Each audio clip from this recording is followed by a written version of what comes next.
ঈদের পর থেকে গরুর মাংস খেতে খেতে একদমই আর গরুর মাংস খেতে ইচ্ছা করছে না, একদম ভর্তা ভাজি দিয়ে ভাত খেতে ইচ্ছা করতেছে।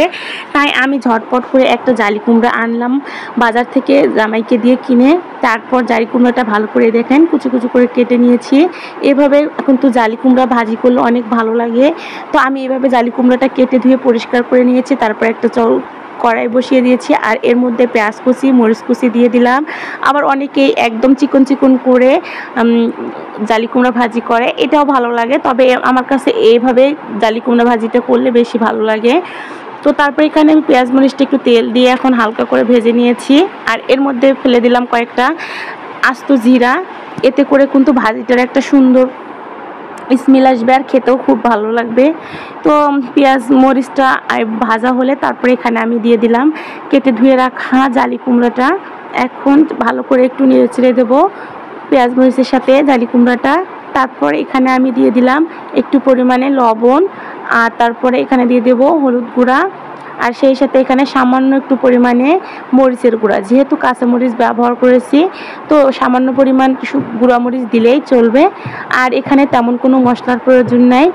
এভাবে কিন্তু জালি কুমড়োটা ভাজি করলে একদম খেতে অসাধারণ লাগে। আর একদম মনে করেন অল্প মশলায় এই ভাজিটা আমি কি বলবো, বলার ভাষা নেই, খুবই মজা লাগে। তো আমি এভাবে সবসময় রান্না করি, তাই ভাবলাম যে আপনাদের সাথেও শেয়ার করে সবার ভালো লাগবে। তো যাই হোক, তারপরে এখানে আমি একটু ঢাকনা দিয়ে ঢেকে দিলাম। আর ঢাকনা দিয়ে ঢেকে তারপর কিছুক্ষণ পরে একটু নেড়েচেড়ে দিলাম। নেড়েচেড়ে দিয়ে এখন ঢাকনা দিয়ে আবারও ঢেকে দেবো। আর সেই সাথে একটু পানি দিয়ে দিলাম, অল্প একটু পরিমাণে পানি দিয়ে দিলাম, যাতে করে জালি কুমড়াটা ভালোভাবে একটু সিদ্ধ হয়ে যায়।